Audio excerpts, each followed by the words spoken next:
Welcome back to the Pistol Report. My name is John Francois. I'm the Senior Instructor for Archangel Technologies.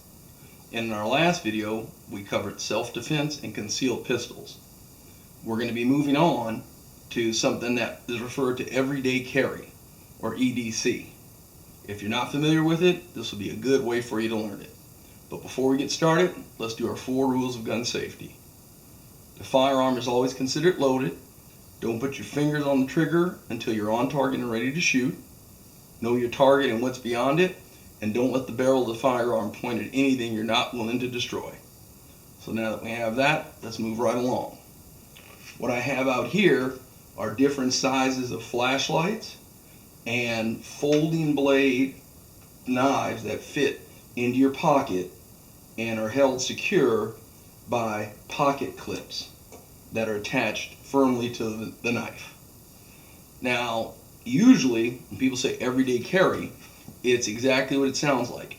If you're going to be a concealed carry holder and you're going to carry your firearm on a regular basis or every day, what I suggest is anywhere you can carry it, carry it.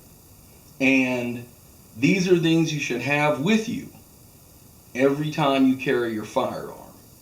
And that is a good sharp folding blade knife.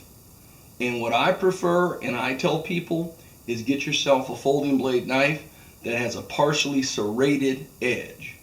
And what that means is the edge has ridges or serrations that are very sharp and that are very effective at using those serrated edges to cut through things like cordage or a seat belt or anything that might wrap around you if you are in your car and there's an accident, the seat belt locks.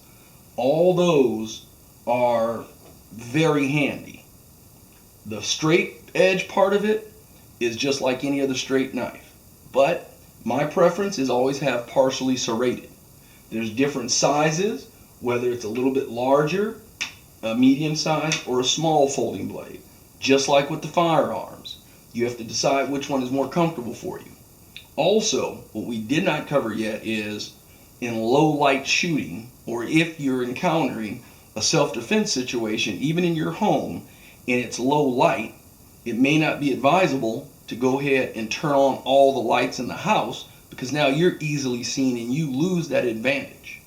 So, just like the knives and the firearms, they're different sizes of really nice, really powerful flashlights. Now, low light shooting is one of those things that not many people talk about or practice. If you're in total darkness, let's say in a dark alley or in your home, if you encounter a threat and you pull the trigger on your firearm, even if you could see a little bit in the gloom, the muzzle flash from your firearm is going to steal all your night vision. All your low light vision will disappear. Just like a flash from a camera in a real dark, it's going to dazzle your eyes. Your rod and cones are not going to be able to equalize and bring back your night vision fast enough. So in simple terms, if you pull that trigger, the muzzle flash is going to blind you for any follow-up shots. So that's why it's important to have a portable source of light with you.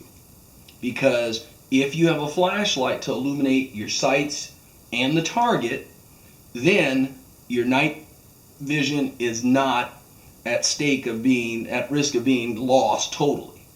Because then you have the choice of illuminating from your point of view onto the target. And that may even help because it may steal the perpetrator's eyesight. So once again, it's important to have a flashlight because if it's low light, then you need to be able to illuminate your target and your sights if you're going to use them to make sure that you don't lose your night vision and then you have no way to have a follow-up shot or to track the target.